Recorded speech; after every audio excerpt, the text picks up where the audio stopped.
जी हाँ पेंशनधारकों, आप सभी के लिए इस वक्त की बहुत ही बड़ी खबरें निकलकर सामने आ रही हैं। जी हाँ दोस्तों, पेंशनधारकों के लिए इस वक्त की पहली बड़ी खबर की बात करें तो सेंट्रल बोर्ड ऑफ ट्रस्टीज की बैठक को लेकर आप सभी के लिए बड़ी खबर आई है। सीबीटी की मीटिंग से बड़ी खबर है आप सभी के लिए। ईपीएस 95 हायर पेंशन का अवरोध अब दूर, सेल बीएसपी पर बीएमएस का ये रहा बहुत ही बड़ा स्टैंड। तो आखिरकार सीबीटी मीटिंग को लेकर आप सभी के लिए क्या बड़ी खबर आई, हायर पेंशन को लेकर क्या इंपोर्टेंट खबर आई है, इसके बारे में दोस्तों आज की इस वीडियो के अंदर बात करेंगे। साथ ही साथ बात करेंगे नए साल पर केंद्रीय कर्मचारियों और पेंशन भोगियों पर बरसेगा पैसा, वेतन और पेंशन में भी बम्पर होगा इजाफा। तो किस तरीके से सैलरी हैक को लेकर केंद्रीय कर्मचारी और पेंशन धारकों पर पैसा बरसने वाला है, वेतन और पेंशन में कितनी और कब से ये बढ़ोतरी आप सभी को देखने को मिलेगी, इसके बारे में बात करेंगे। साथ ही साथ दोस्तों आप सभी के लिए बात करने वाले हैं कर्मचारी भविष्य निधि संगठन के सदस्यों के लिए अब दोस्तों तगड़ा रिटर्न्स मिलेगा। सरकार जो है पीएफ अकाउंट से जुड़े कई अहम फैसले आप सभी के लिए ले चुकी है, तो इसके बारे में भी आज की इस वीडियो के अंदर बात करेंगे। और वहीं बात करेंगे यूपीएस वर्सेस एनपीएस को लेकर आप सभी के लिए बड़ी खबर आई है कि कौन सी स्कीम ज्यादा फायदेमंद है, यह हर कर्मचारी और पेंशनधारक के लिए हाल फिलहाल में जानना बेहद जरूरी है। तो नव भारत टाइम्स की एक बड़ी रिपोर्ट यूपीएस और एनपीएस को लेकर निकलकर सामने आई है। तो इस रिपोर्ट के बारे में भी दोस्तों संपूर्ण रूप से जानकारी आप सभी को इस वीडियो के अंदर देने वाले हैं। इसलिए आप सभी पेंशन धारकों से निवेदन करते हैं कि दोस्तों आज की इस वीडियो को आप लास्ट तक देखिएगा और साथ ही हमारे चैनल पर नए हैं तो दोस्तों चैनल को भी सब्सक्राइब जरूर कर दीजिएगा। तो चलिए बिना किसी देरी के संपूर्ण खबरों को इस वीडियो के अंदर जानते हैं, जिसमें सबसे पहली बड़ी खबर की बात करें तो सेंट्रल बोर्ड ऑफ ट्रस्टीज की मीटिंग से बड़ी खबर है। ईपीएस 95 हायर पेंशन का अवरोध अब दूर हो चुका है। सेल बीएसपी पर दोस्तों बीएमएस का बहुत ही बड़ा स्टैंड नजर आ रहा है। भिलाई इस्पात संयंत्र अधिकारियों और कर्मचारियों की हायर पेंशन के मामले को बहुत ही जोरदार और गंभीर तरीके से मीटिंग में उठाया गया है। सीबीटी मीटिंग में बीएमएस के सीबीटी मेंबर्स ने उठाया हायर पेंशन का मामला। बीएमएस में हायर पेंशन के अवरोध हुए दूर। दिनेश पांडे के द्वारा ये बड़ी रिपोर्ट आप सभी के लिए हाल फिलहाल में निकलकर सामने आ चुकी है। ईपीएस 95 हायर पेंशन को लेकर बड़ी खबर आ रही है। लगातार उच्च पेंशन को लेकर ईपीएफओ और मोदी सरकार पर सवाल उठा रहे थे। सीबीटी मीटिंग में एक खास बात निकलकर सामने आई है।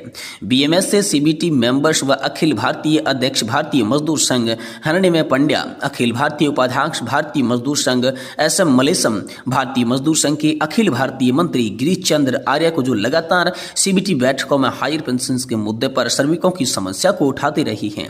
इसी को लेकर 30 तारीख को सेंट्रल बोर्ड ऑफ ट्रस्टीज की मीटिंग में जानकारी देते हुए बताया कि भिलाई इस्पात मजदूर संघ यूनियन के अध्यक्ष दिनेश कुमार पांडे ने बताया कि भिलाई इस्पात संयंत्र अधिकारियों और कर्मचारियों की हायर पेंशन मामलों को बहुत ही जोर और गंभीरता से उठाते हुए बीएमएस से सीबीटी मेंबर्स सुनकरी मलेसन ने एक्सपेक्टेंट ट्रस्ट के हायर विसेस फाइनल टीओएचडब्ल्यू संबंधित मुद्दों पर हायर पेंशन में रही दिक्कतों को बैठक में रखा, जिस पर करीब 1 घंटे तक महत्वपूर्ण और सकारात्मक डिस्कशन हो चुका है।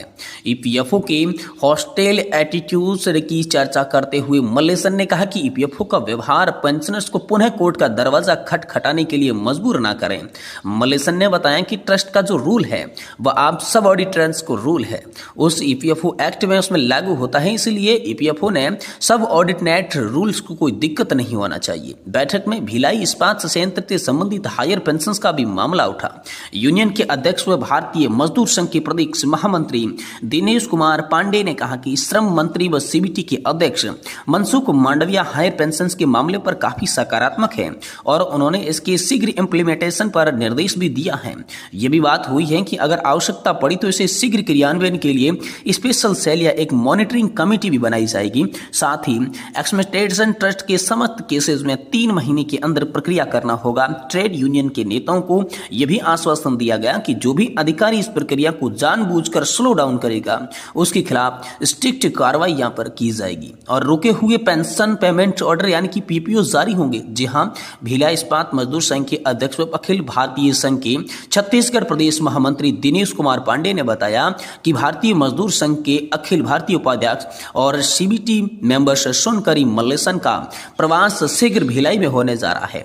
दिनेश पांडे ने विश्वास करते हुए कहा कि हायर पेंशन के मामले पर बीएमएस का जो निरंतर प्रयास चल रहा है उसके अनुसार शीघ्र ही भिलाई इस्पात संयंत्र अधिकारियों को रुके हुए पेंशन पेमेंट ऑर्डर यानी कि दोस्तों पीपीओ जारी होने वाले हैं। ये बड़ी खबर आप सभी के लिए निकलकर सामने आ चुकी है।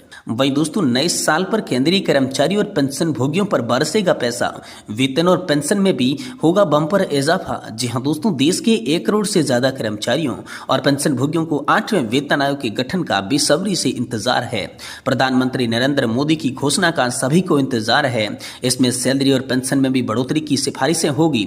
8वां वेतन आयोग जनवरी 2026 से लागू होने वाला है। इससे पहले अपनी रिपोर्ट सौंपने के निर्देश भी आए हैं। इस संगठन के गठन के बाद जानना महत्वपूर्ण होगा कि कितनी मंत्री के वर्दी जो है वो केंद्रीय कर्मचारियों की सैलरी और पेंशन में होगी। इस आयोग की सिफारिशों से लाखों कर्मचारी और पेंशन भोगियों के जीवन स्तर में सुधार की उम्मीद है। सरकार ने अभी तक 8वें वेतन आयोग की सिफारिशों की घोषणा नहीं की है, लेकिन उम्मीद की जा रही है कि 1 फरवरी 2025 को पेश होने वाले आम बजट में इसका ऐलान हो सकता है। 8वें वेतन आयोग का गठन होने के बाद ये देश की मौजूद आर्थिक और यहाँ पर अर्थव्यवस्था को मद्देनजर रखते हुए वेतन और पेंशन में वृद्धि पर केंद्र सरकार को अपनी रिपोर्ट सौंपेगा और अंतिम निर्णय जो है वो सरकार को ही लिया जाएगा। तो यहाँ पर बड़ी उम्मीद जताई जा रही है कि जल्द 8वां वेतन आएगा। नए साल में कर्मचारियों और पेंशन भोगियों पर पैसा बरसेगा, कर्मचारियों की वेतन में वृद्धि होगी और पेंशन धारकों को पेंशन बढ़कर मिलेगी। ये 8वें वेतन आयोग को लेकर तमाम तरीके की बड़ी खबरें आप सभी के लिए निकलकर सामने आई है। वहीं दोस्तों कर्मचारी भविष्य निधि संगठन मेंबर्स को लेकर बड़ा अपडेट है।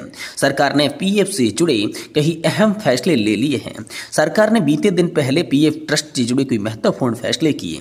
सेंट्रल बोर्ड ऑफ ट्रस्टीज ने कर्मचारी की आय बढ़ाने के लिए उनके निवेश को ईपीएफ में जमा करने और बाकी रकम को सेंट्रल पब्लिक सेक्टर एंटरप्राइजेस और भारत 22 फंड में जमा करने को भी मंजूरी दे दी है। जहां केंद्रीय भविष्य निधि संगठन कर्मचारियों की जमा राशि पर अब ज्यादा रिटर्न्स मिलेगा।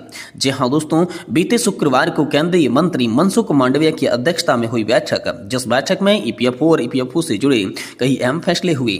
इसी बैठक में सेंट्रल बोर्ड ऑफ ट्रस्टीज ने कर्मचारियों की आय बढ़ाने के लिए बेहतर रिटर्न्स दिलाने के लिए एक्सचेंज ट्रेड फंड में निवेश करने को मंजूरी दे दी है।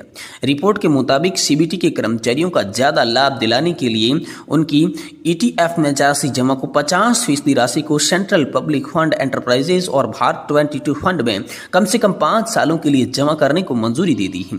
इसके अलावा बची रकम को सरकारी सिक्योरिटीज और कॉर्पोरेट बॉन्ड में निवेश किया जाएगा, जिससे उम्मीद की जा रही है कि कर्मचारियों के पीएफ पर हाई रिटर्न्स मिलेगा। ईपीएफओ इन्वेस्टमेंट स्कीम 2024 की सिफारिश भी की गई। बैठक में सीबीटी की ओर से इम्नेस्टिक स्कीम 2024 की सिफारिश की गई। इसके अलावा कर्मचारियों की आर्थिक मदद के लिए उनकी ओर से कम शिकायतें आए। इनके लिए बोर्ड ने ईपीएफओ स्कीम 1952 में भी कुछ सुधार करने का फैसला किया, जिसके तहत अब हर महीने 24 तारीख तक जिन क्लेम को सेटल किया जाता है पर उन पिछले महीने के अंत तक ब्याज नहीं दिया जाता। लेकिन बोर्ड ने इस नियम में बदलकर अब क्लेम जिस तारीख तक सेट होगा उस तारीख तक ब्याज दिया जाएगा। ये बात भी आप सभी के लिए कर दी है। ऑटो क्लेम और एलआईसी पे बड़ा फैसला आया है। सरकार ने कर्मचारियों के हक में एक और बड़ा फैसला लिया, जिसके तहत अब ऑटो क्लेम की लिमिट को 50,000 से 1 लाख रुपए कर दिया गया है। अब शादी मकान बनाने के लिए एडवांस में पैसे लिए जा सकेंगे। इसके अलावा और दोस्तों ईएलडीसीआई पर भी बैठक लिए फैसले लिए गए हैं। इसके फायदे को 28 अप्रैल 2024 से पहले लागू करने को मंजूरी दे दी गई है। इसके तहत न्यूनतम बीमा लाभ 2.5 लाख रुपए और अधिकतम 7 लाख रुपए तक का आपको बीमा मिलेगा। यानी ये बड़ी खबर दोस्तों आप सभी के लिए आई है कि आप सभी के लिए जो पीएफ स्कीम है, जो कि ईपीएफओ की एमनेस्टी स्कीम की सिफारिश आप सभी के लिए की गई है। ऑटो क्लेम की सीमा को बढ़ाया गया है। ईडीएलआई पर दोस्तों आप सभी के लिए 2.5 लाख से लेकर 7 लाख रुपए तक का न्यूनतम जो बीमा मिलेगा, इसकी बात निकलकर सामने आई है। साथ ही दोस्तों ज्यादा रकम पाने के लिए सरकारी सिक्योरिटीज और कॉर्पोरेट बॉन्ड में निवेश किया जाएगा और सेंट्रल पब्लिक सेक्टर एंटरप्राइजेज और भारत 22 फंड में निवेश किया जाएगा, जिससे अब कर्मचारियों और पेंशन धारकों को बेहतर रिटर्न्स देखने को मिलेगा। ये बड़े फैसले दोस्तों आप सभी को बीते शुक्रवार की हुई मीटिंग के तहत आप सभी पेंशन धारकों और कर्मचारियों के लिए लिए गए, जो कि बेहद महत्वपूर्ण फैसले आप सभी के लिए बताए जा रहे हैं।